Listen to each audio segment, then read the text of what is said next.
Good morning. It's Miss Peterson with her tea. I'm trying to wake up. I spent like all day yesterday, most of the day yesterday, writing about 20 different letters, which was a lot. But I am so excited to send them out today. And I wanted to read you one of the letters that I wrote to someone you know. I'm pretty sure you know her. You should. She's come to our class a few times. This letter is to Chef. And I wanted to read what I wrote her to you guys so that you guys know. And then when she responds back, I'll read what she wrote. I put, Dear Chef, I hope you're practicing social distancing like I am. I don't quite know where you are because I haven't heard from you in a few weeks, but I'm sending this to your home address, hoping that you are staying safe. Do you have any book recommendations for me while I'm reading to my students aloud? I first chose the book Matilda by Ronald Dahl to read aloud. It will last us for a while, but I want to have some other options just in case. Please write back as soon as you can. I hope you are staying safe. Love, Miss Peterson. So that's going in an envelope today.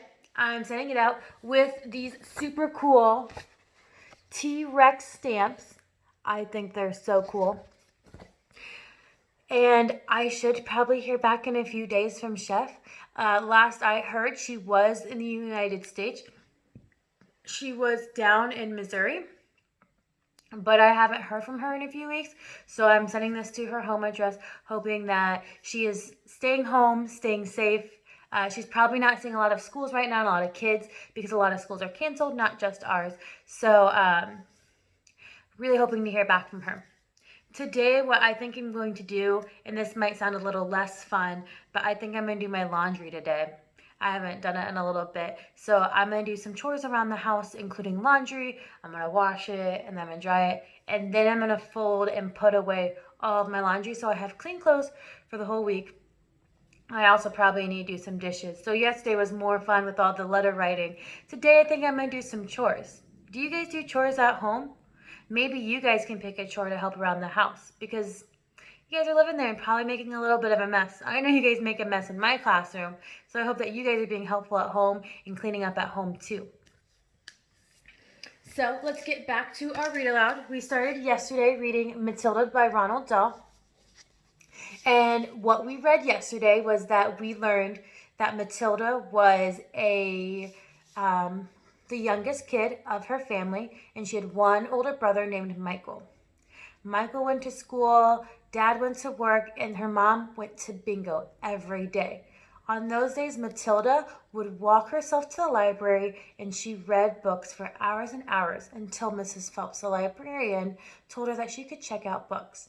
Matilda was a very, very smart kid. She learned to read all by herself when she was 4. Let's read more about what Matilda is going to be up to today. This chapter is called Mr. Wormwood, the Great Car Dealer. Matilda's parents owned quite a nice house with 3 bedrooms upstairs, while on the ground floor there was a dining room and a living room and a kitchen.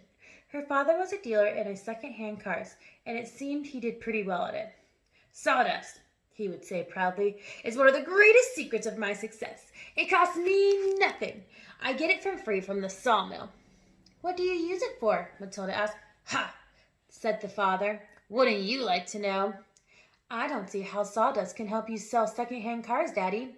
That's because you're an ignorant little twit, said the father. His speech was never very delicate, but Matilda was used to it. She knew that he liked to boast, and she would egg him into shamelessly. You must be really clever to find some use for something that costs nothing, she said. I wish I could do it. You couldn't, the father said. You're too stupid, but I don't mind telling young Mike here about seeing he'll be joining me in the business one day. Ignoring Matilda, he turned to his son and said, I'm always glad to buy a car when some fool has been crashing the gears so badly they're worn out and rattled like mad. I get it cheap. Then all I do is I mix a little bit of sawdust in the oil in the gearbox, and it runs sweet as a nut. How long will it run like that before it starts rattling again? Matilda asked. Long enough for the buyer to get a good distance away, said the father, grinning. About 100 miles. But that's dishonest, Daddy, Matilda said. It's cheating. No one ever got rich from being honest, the father said. The customers are there to be dwiddled. Mr. Wormwood was a small, ratty-looking man whose front teeth stuck out underneath the thin, ratty mustache. He liked to wear his jackets with large, brightly colored checks, and he sported ties that were usually yellow or pale green. Now, take mileage, for instance, he went on. Anyone who buys a second-hand car, the first thing he wants to know is how many he's got miles on it, right? Right, said the son. So, I buy an old dump that's about 150,000 miles on the clock. I get it cheap. But no one's going to buy with it monthly mileage like that, are they? And these days, you can't just take the speedometer out and fiddle the numbers back like you used to 10 years ago. They fix it so it's impossible to tamper with unless you're a Rudy watchmaker or something. So what do? I use my brains, laddie. That's what I do. How? Young Michael asked, fascinated. He seemed to have inherited his father's love of cookery. I sit down and I say to myself, how can I convert a mileage reading from 150,000 miles to only 10,000 miles without taking the speedometer to pieces? Well, if I were to run the car backwards long enough, then obviously that would do it. The number would click backwards, wouldn't they? But who's going to drive a flaming car and cruise for thousands and thousands of miles? You couldn't do it. Of course you couldn't, young Michael said. So I scratch my head, said the father. I use my brains. When you've been given a fine brain like I have, you've got to use it. And all of a sudden, the answer hits me. I tell you, I thought exactly like the other brilliant fellows must have when they discovered penicillin. Eureka! I cried. I've got it. What did you do, Dad? The son asked. The speedometer, Mr. Wormwood said, is run off a cable that is coupled with up to the one of the front of the wheels. So first I disconnect the cable where it joins with the front wheel. Next, I get one of those high-speed electric drills and I couple that at the end of the cable in such a way that when the drill turns, it turns the cable backwards. You got me so far? You following? Yes, Dad, Michael said. These drills run at a tremendous speed, the father said. So when I switch the drill mileage numbers to the speedo spin backwards at a fantastic rate, I can knock off 50,000 miles off the clock in a few minutes with a high-speed electric drill. And by the time I've finished, the car's only done 10,000, and it's ready for sale. She's almost new, I say to the customers. She's hardly done 10,000. Belonged to an old lady who only used to use it once a week for shopping. Can you really turn the mileage back with an electric drill? Young Michael asked. I'm telling you the trade secrets, the father said. So don't you go talking about this to anybody else. You don't want to put me in the jug, do you? I wouldn't tell so, the boy said. Do you sell many cars like this, Dad? Every single one that comes in my hands gets the treatment, said the father. They have their mileage cut under 10,000 and before they're offered a sale. And I think I invented that all by myself, he added proudly. It's made me a mint. Matilda, who had been listening closely, said, But, Daddy, that's even more dishonest than the sawdust. It's disgusting. You're cheating people who trust you. If you don't like it, then you don't get to eat the food in this house, said the father. It's bought with all that profit. It's dirty money, Matilda said. I hate it. 2 red spots appeared on the father's cheeks. Who the heck do you think you are? He shouted. The Archbishop of Canterbury or something, preaching to me about honesty? You're just an ignorant little squirt who hasn't the foggiest idea what you're talking about. Quite right, Harry, said the mother, and to Matilda she said, You've got nerve talking to your father like that. Now you keep your nasty mouth shut, and we can watch the program in peace. They were all in the living room eating their suppers on their knees in front of the telly.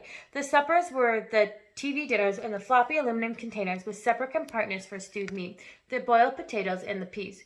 Mrs. Wormwood sat munching on her meal with her eyes glued to the American soap opera on the screen. She was a large woman whose hair was dyed platinum blonde, except you could see those mousy brown bits growing from the roots. She wore heavy makeup, and she had one of those unfortunate bulging figures where the flesh appears to be strapped all around the body to prevent it from falling out. So here's Mrs. Wormwood in front of the telly. That's what they call television over like in England. This is Mr. Wormwood talking to Michael about all the dirty secrets he uses to trick people into buying his cars. And there's Matilda quietly listening and telling Dad about, Dad, that's not really right. Mummy, Matilda said. Would you mind if I ate supper in the dining room so I could read my book? The father glanced up sharply. I would mind, he snapped. Supper is a family gathering. No one leaves the table till it's over. But we're not at a table, Matilda said. We never are. We always eat off our knees while we watch the telly. What's wrong with watching the telly, may I ask? The father said. His voice had suddenly become soft and dangerous. Matilda didn't trust herself to answer him, so she kept quiet. She could feel the anger boiling up inside her. She knew it was wrong to hate her parents like this, but she was finding it very hard not to do so. All the reading she had done had given her a view of life that she had never seen. If only they would read a little Dickens or Kipling, they would soon discover that there is more to life than cheating people and watching television. Another thing, she resented being told constantly that she was ignorant and stupid when she knew that she wasn't. The anger inside her went on boiling and boiling, and as she lay in bed that night, she made a decision. She decided that every time her father or mother was beastly to her, she would get back in her own way, in some way or another. A small victory or two would help her tolerate those idiocies that would stop her from going crazy. You must remember that when she was still hardly 5 years old, and it was not easy for someone as small as her to score points against an all-powerful grown-up. Even so, she was determined to have to go up against her father. And after what happened in front of the telly, he was the first person on her list. So there's Mr. Wormwood getting upset with Matilda about wanting to go sit at the table to eat. There's Matilda thinking and plotting about what she can do to get back at her parents, even though she's just barely 5 years old. The next chapter is called The Hat and the Super Glue. I want you guys to pause and think, what could be happening with the hat and some super glue? Let's keep reading. The following morning, just before Father left for his beastly second-hand car garage, Matilda slipped into the cloakroom and got a hold of the hat he wore to work each day. She had to stand on her toes and reach up as high as she could with the walking stick in order to hook the hat off the peg. And even then, she only just made it. The hat itself was one of those flat-top pork pie jobs with a jay's feather stuck in the hat band and Mr. Wormwood was very proud of it. He thought it gave him a rakish, daring look, especially when he wore it at an angle with his loud checked jacket and green tie. Matilda, holding the hat in one hand and a thin tube of super glue in the other, proceeded to squeeze a line of glue very neatly all around the inside rib of the hat. Then she carefully hooked the hat back onto the peg with the walking stick. She timed this operation very carefully, applying the glue just as her father was getting up to leave from the breakfast table. Mr. Wormwood didn't notice anything when he put the hat on, but when he arrived at the garage, he couldn't get it off. Super glue is very powerful stuff.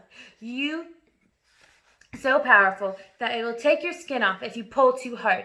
Mr. Wormwood didn't want to be scalped, so he had to keep the hat on his head the whole day, even when putting sawdust in the gearboxes and fiddling mileages on cars with the electric drill.